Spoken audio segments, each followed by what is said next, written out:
So, good afternoon, everybody. So, we continue with our series on pop talks. And today, for me, it's a big pleasure to introduce a good friend and the founder of Italian endodontics that will show us a very, very interesting and educational case. So, in the meanwhile, we let people join us and let us know where we are connecting from. So we already have connected some hundred people of some hundred followers. So Italy. So please write down where you are connecting from, and just to remember you during the exposition, if you have any question, please write down the question on the comments below, and during the exposition, Fabio could answer to your question. So I think we can start. Good afternoon, Fabio. And we have a special guest. Yeah, Camilla. So who is going to hold the lecture, Camilla or Fabio? Maybe Camilla. Maybe Camilla. She is a better speaker. Well, so nice. So Camilla is a female, I imagine, from the name. And Camilla, how old is her? Camilla is 2 years old, and she's a Scottish fold. Okay. So we are all connected to enjoy your lecture. So you can start when you want. Yeah, Camilla, it's time to the lecture. Okay. Okay. Ready for the lecture. Okay, so let me check my screen. Okay, we are ready for the lecture. So today, I want to share with you a case, a molar, a lower molar, where the problem was the decision-making process, because the situation is clear under the radiographs. We have a lower molar with a big lesion on distal root, 2 screw posts, but the situation on the coronal structure is not so perfect. So now we have to decide which is the best solution for this molar. Obviously, the first things that we have to do, if you want to understand if the tooth is recoverable or not, is the disassembling. In this case, we have a lesion of endodontic origin, yes. No perio problems because the bone level is nice and no probing all around the tooth. The patient is young, is a male, 36 years old, but probably we will have a lot of restorative problems. So, as I already told you, the first things to do is the disassembling. Because after the disassembling, we can check the situation in terms of quantity of dentin and the quality of the dentin. In this case, the quantity is not so nice, but probably the quality is enough to try to recover the tooth. This is another example. So it's very, very important that all the time that we have to decide the treatment plan, the consideration about the restorability is the first thing that we have to consider. In this lower premolar, for example, the quantity of the dentin is very few, but at the end, we decided for the recovery. And this is the situation after the endo and after the post-op. The build-up, and this is the situation on the long follow-up. So in this case, it was the right decision because 20 years after, the situation is still good. So also in this case, the quantity and the quality of the dentist was the main decision and the main considerations that we have to do before the treatment. So we have a lot of contraindications to the recovery. Resto contraindication, perio contraindication, and endodontist contraindication as well. This is a typical case where the colleagues did some mistakes because the endodontist did the retreatment, was a nice one, but after that the prosthodontics checked the situation, and the situation after the remotion, the entire remotion of the dentin, situation was very, very bad. So that's why it's so important that the endodontist will check everything. So mainly is the endodontist is the first guys that have to face the tooth, and only after his decision we can understand exactly if the tooth is recoverable or not. So in terms of quantity of dentin, obviously is important the crown root ratio, the ferrule effect, the wall thickness. So it's important that endodontist knows the basic knowledge about restoration. Otherwise, what will happen that maybe we can recover the tooth under the endo point of view, but after that, the tooth is not recoverable. So this is a very bad mistakes. So another things, very important things, is the quality of the dentin. Usually we are able to check the quantity of the dentin, but it's not so common to evaluate the quality of the dentin, but is really important because when the quality is not so good, we can we can have more root fractures.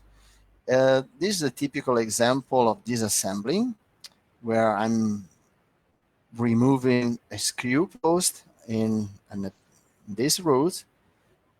Look at the quality and the color of the dentin. It's a typical color when the dentin is not has changed completely his characteristic. And in this teeth is it's very, very often we can get a lot of fractures, cracks, and something like that. In from 2010 and 2014, I got 73 root vertical fracture, and in 71 teeth, the fracture was in teeth with a very bad quality of dentin. Like in this tooth, you can check here fracture. In this tooth, we got 2 different vertical root fractures. And be careful, because sometimes without any kind of magnification, it's not so easy to detect the fracture, especially when we are talking about cracks. So in this case are clear, one in this position and this is the other fracture. So Sorry, Fabio. I have a question. So first, we have people connected from Lebanon, Egypt, UK, India, Bulgaria, Iraq, Romania, Qatar, Algeria. I forgot. So it's a lot of connection. Yeah, a big ask from to my friend Todor Tuncer and all the group from Bulgaria. Okay. Okay. So I have a question, a personal question on this first part that is really interesting, because it is clear that we cannot just think as endodontists. So the knowledge of the rules for the full recoverability of the tooth is really, really important. And so my question is, if you are working on team or if you are working even alone, is something that you do everything by yourself?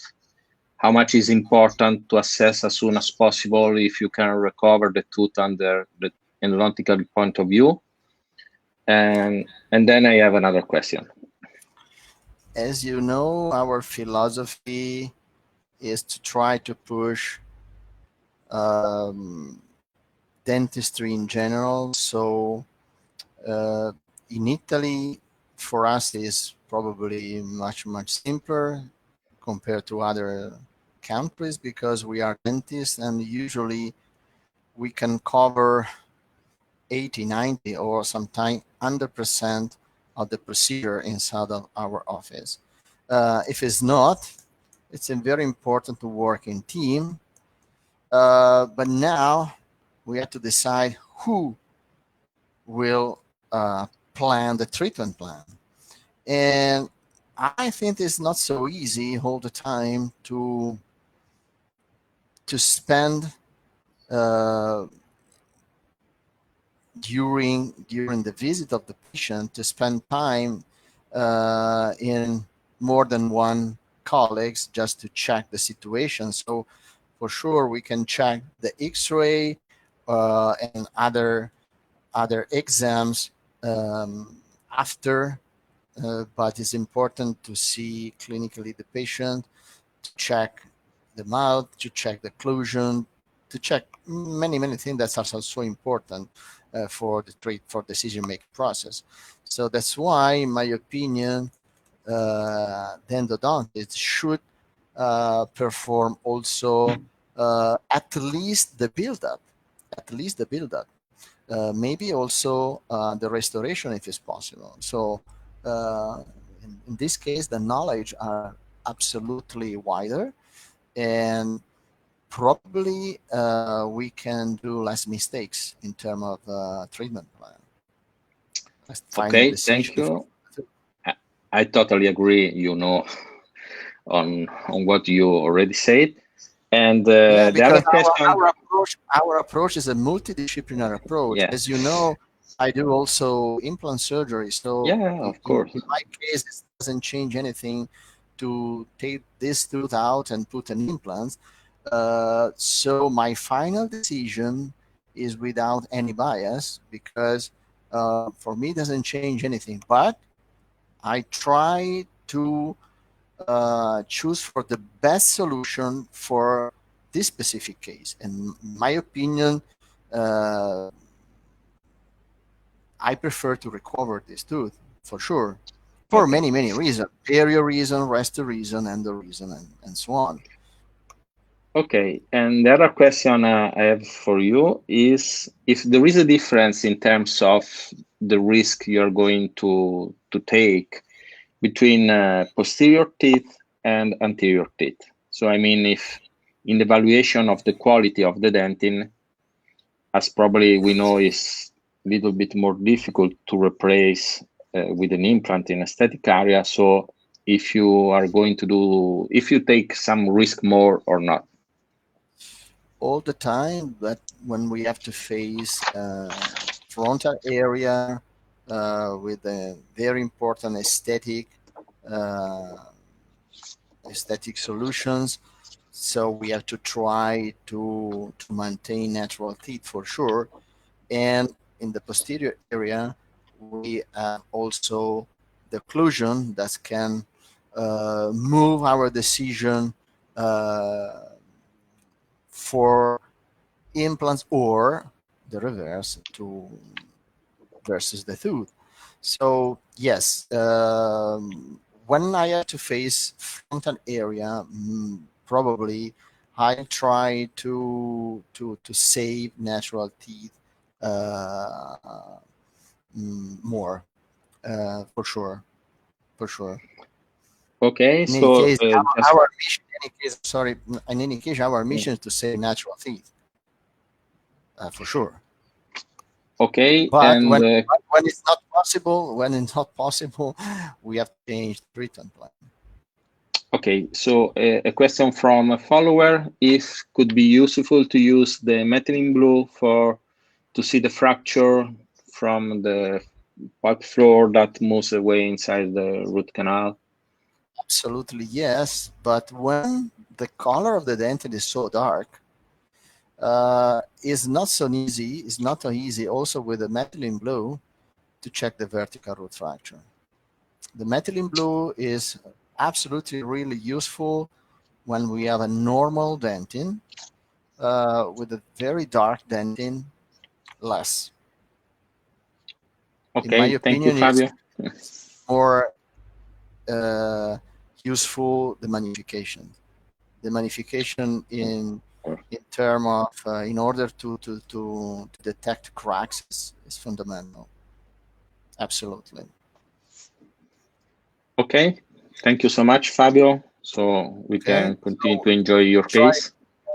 try to see the probe chamber after the disassembling. So as you can see, the quality of the dentin is not so bad.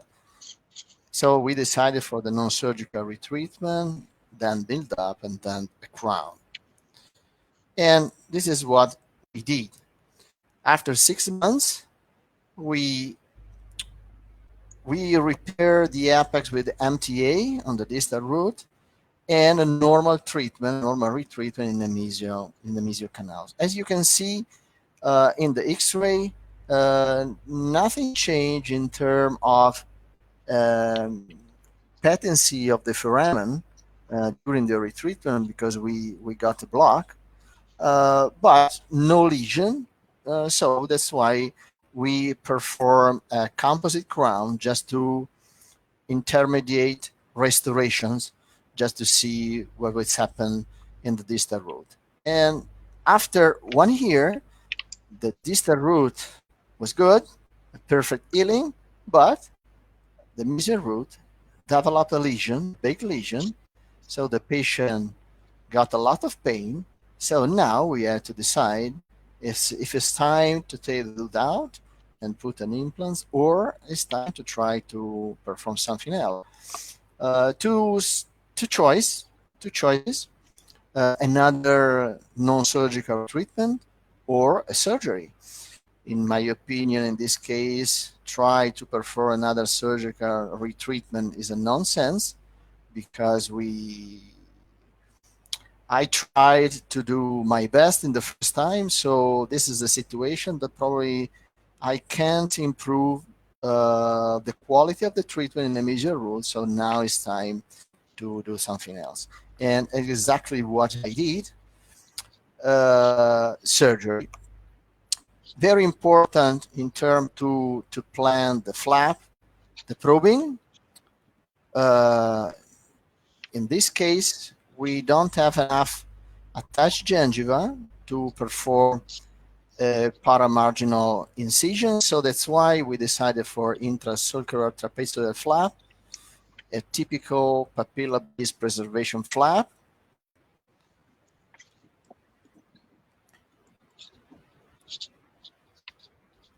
Look at the stereo situation, so that's why the probing, and that's why we decided for intracircular flap. And this all the phases of the surgery. Uh, I love to use the straight handpieces uh, for many reasons. First, because I can check everything during the apical resections and the osteotomy. I can follow the action of the burrs, and I can stay at right distance from the cortical bone. And now I'm curious to check why the first treatment failed. And now we are removing the granuloma, so the soft tissue. So after that, we will manage the cavity. We will try to control the bleeding. So now the bleeding is good. So now we can check the anatomy. And as you can see, we have a resorptions. Look at the size and the position of the anatomy is completely changed compared to the normal anatomy. And so in this case, we have to cut a little bit more the root, because it's impossible to create a right retro prep and the right retro filling in this case. So that's why we have to absolutely perfectly see inside of the osteotomy. And as you can see, is a direct vision, not an indirect vision. We can use the direct vision, changing a little bit the size and the position of the osteotomy. We can have a direct vision, moving the head of the patient and the head of the microscope. And now the situation is a little bit different, but look at the lesion, the resorptions. So you have to cut a little bit more the root. And probably now we are ready to check the new situation and if everything is suitable for our retro prep. Yes, look around the canals. We have healthy dentin. So now we can start with the retro prep.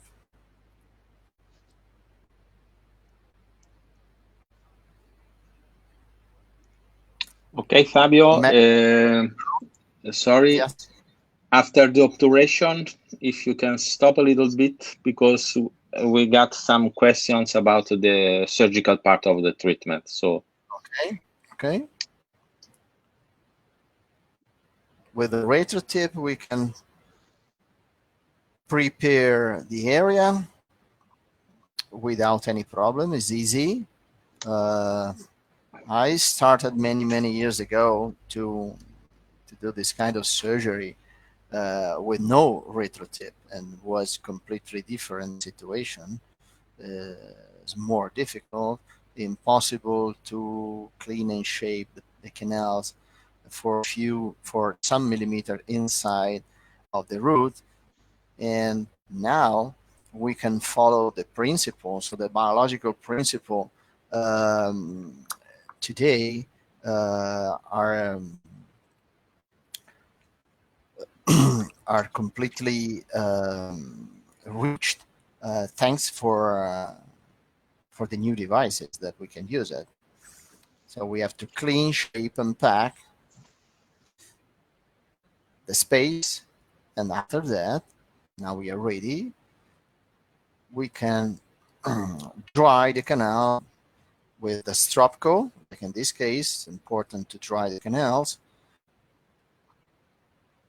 And now we are doing the retro filling using, in this case, Super ABA. So we can use Super ABA or MTA as well. It depends, in my opinion, on the size of the retro prep. If the bleeding control is perfect or not, the position of the tooth, the dimension of the canals, and so on. The retro filling has been performed, so now we are ready for the suture and for the final X-ray. And this is the post-op and Fabio, the healing after 3 years. So we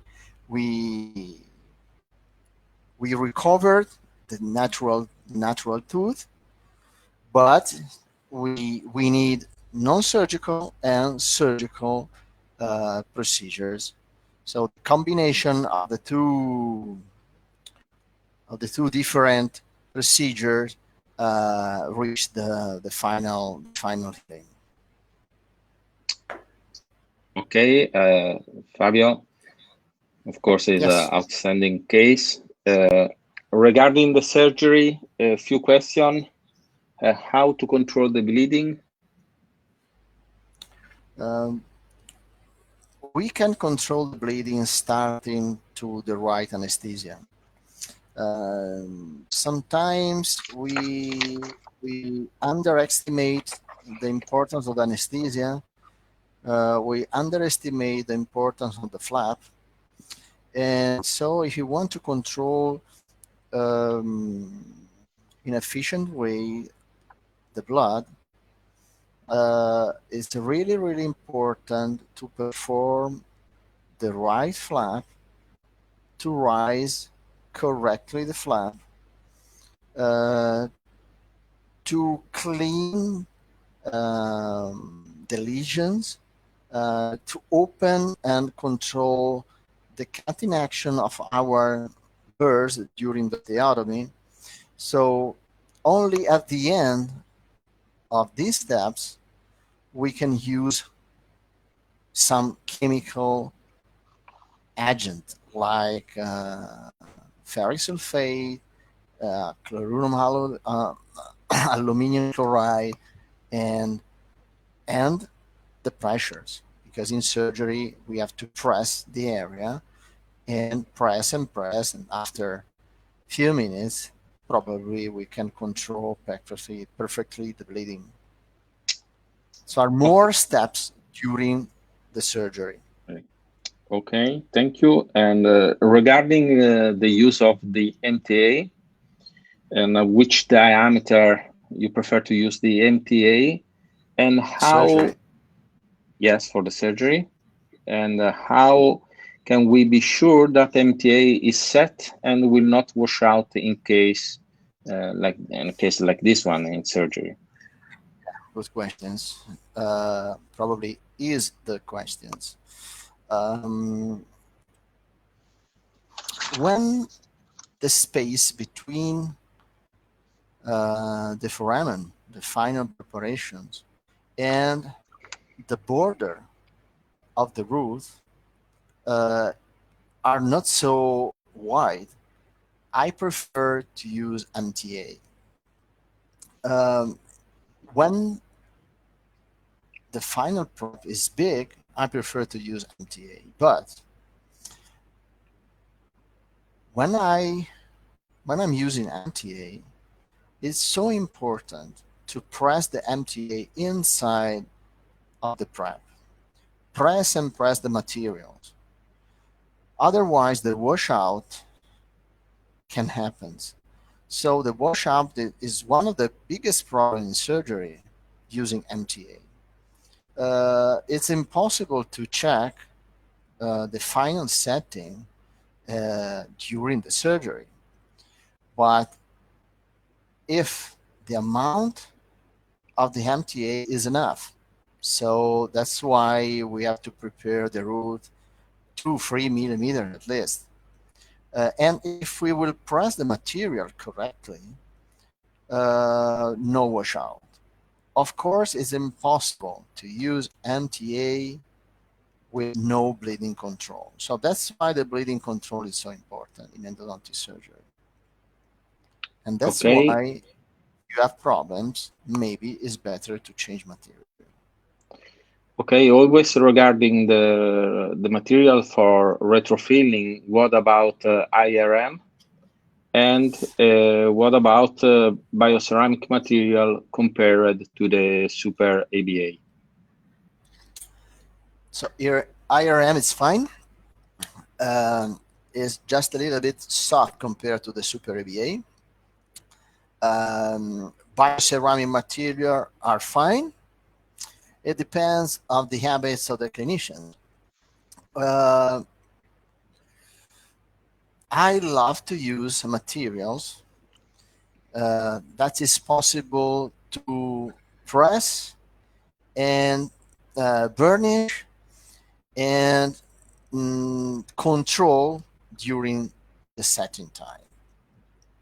I want to remember to all that at the moment in literature we don't have any difference in terms of outcomes between MTA, BC material, Super ABA, and IRM. So that's why it's more a commercial problem, in my opinion, more than clinical problems.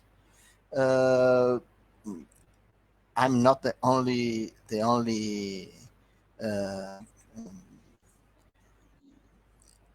surgeon that I'm using IRM or Super PA. Uh, but in my opinion, it depends on the situation, on the specific case. So, as in normal obturation, we can use different material, gutta percha, MTA, bioceramic material. Is the same for the surgery. We have to select the case. We have to select the case. Okay, another question about armamentarium. Which water source with the straight end piece you love to use for surgery? Many years ago, I used a surgical unit, so with a sterile water and with a pump.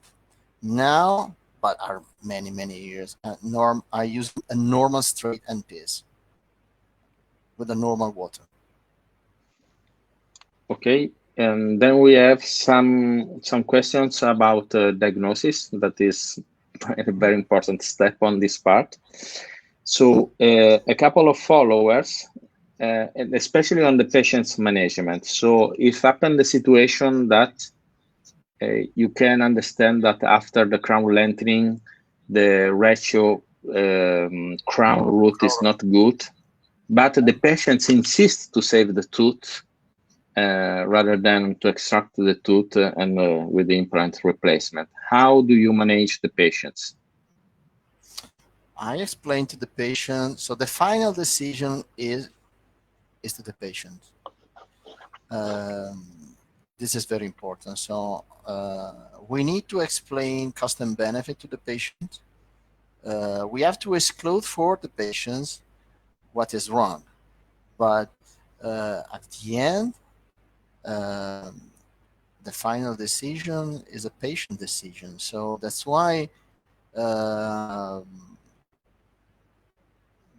it's relatively simple because we, after the discussions with the patient, so we have to involve the patient in the discussion for sure.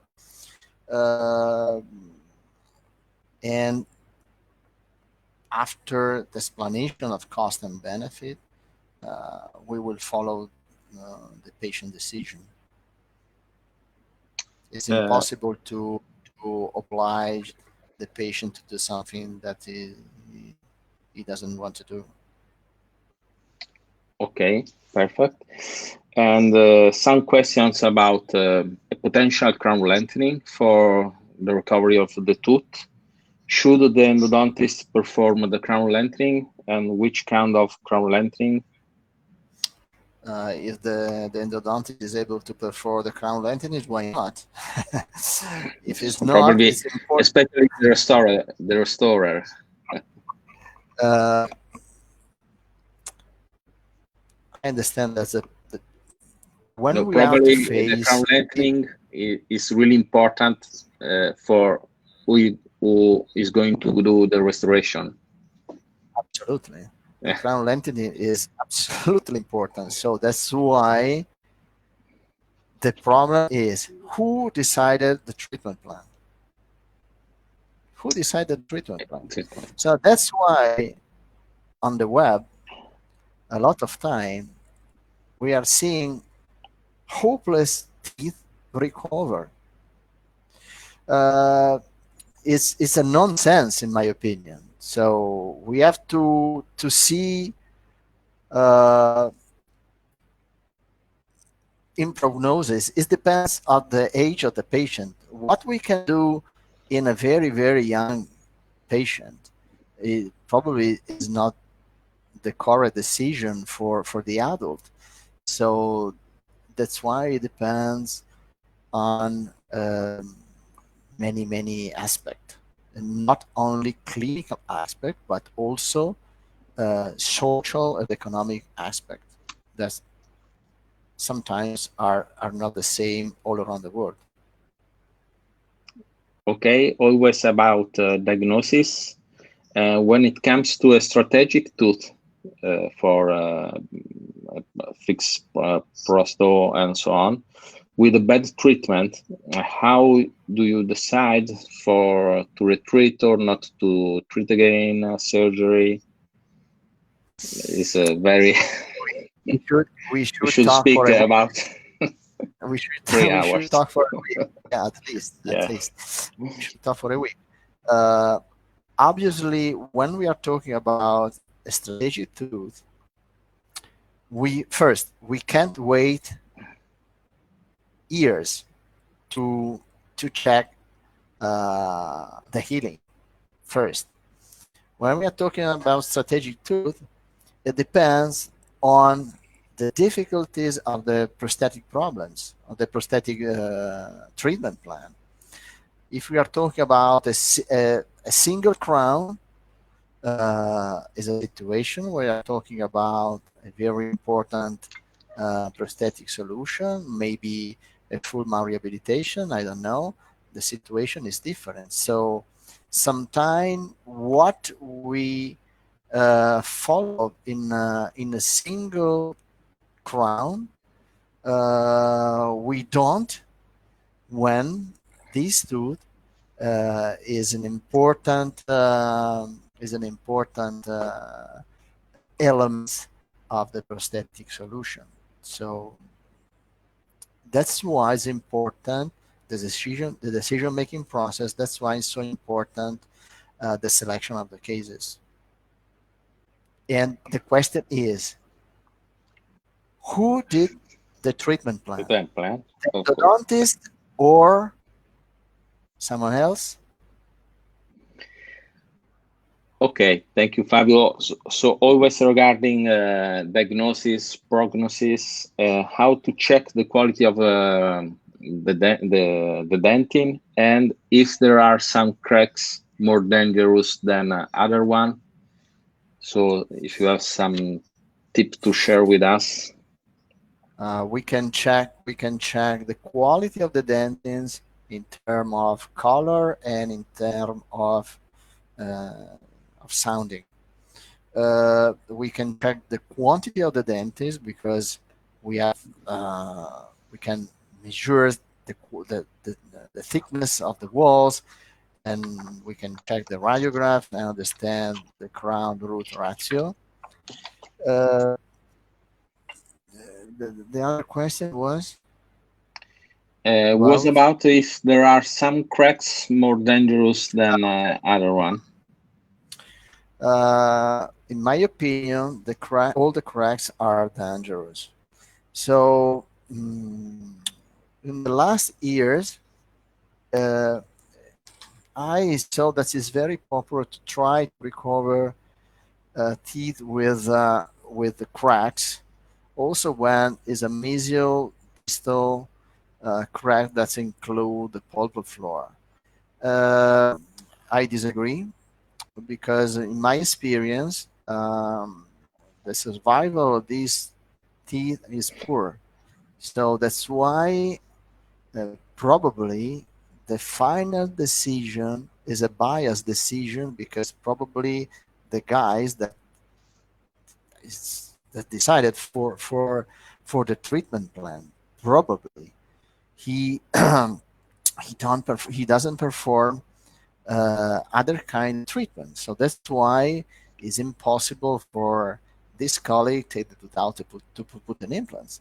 So maybe this is one of the reasons that too much time they are trying to save uh, teeth with a very, very bad prognosis. But is exactly the same for the implantologist. They remove a lot of teeth that probably or for sure we can save it. So we have to balance the situation, cost and benefit, the selection of the cases. Our mission is save natural teeth. Our mission is save natural teeth.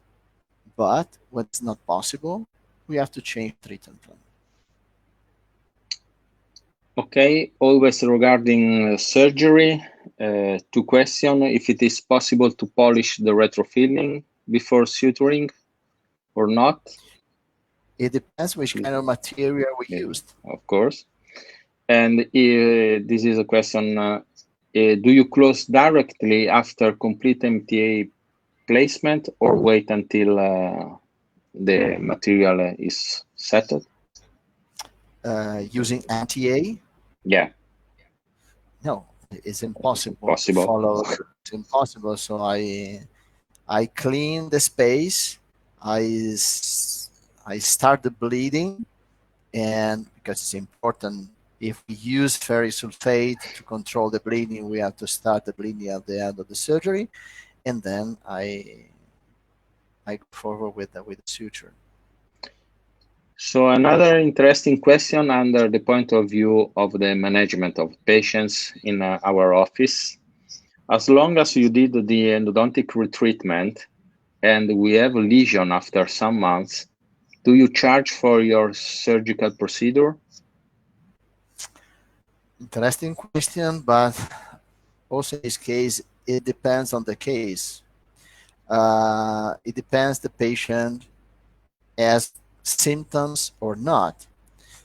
Some lesion can heal after years. So at the beginning of the treatment, the patient got pain, swelling, a lot of symptoms. Yes, no. If yes, now the patient no symptoms, but the lesion still there. Okay, I can monitorize the situations and wait and see. If the patient has symptoms, I go to straight to the surgery or to another treatment plan.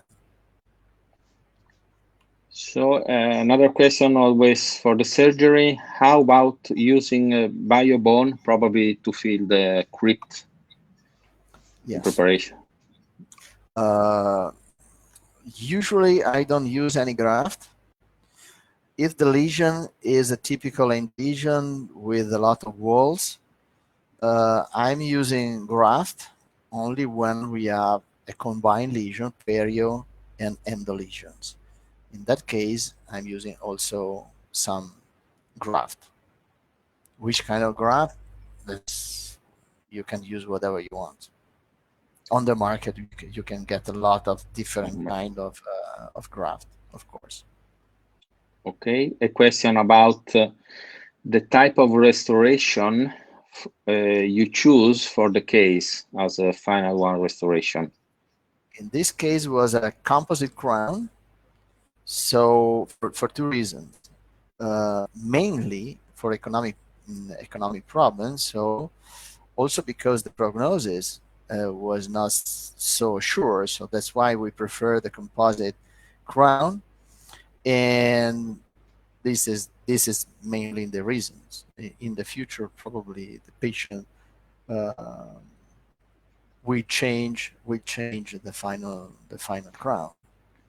But in terms of aesthetics and in terms of functionality, is it's fine. Is a good solution. Okay, always the management of the surgery. When you use MTA and just before closing, do you make a new bleeding for a better healing of the cavity? Um, it When depends you use if MTA. mm, doesn't change anything. If I use ferric sulfate or aluminum chloride, that's something that can change the situation of the wound bone. I have to clean and I have to start bleeding. Otherwise, I can interrupt the first step of the healing. So that's why it doesn't change anything. If I use Super ABA, bioceramic, or MTA, it doesn't change anything.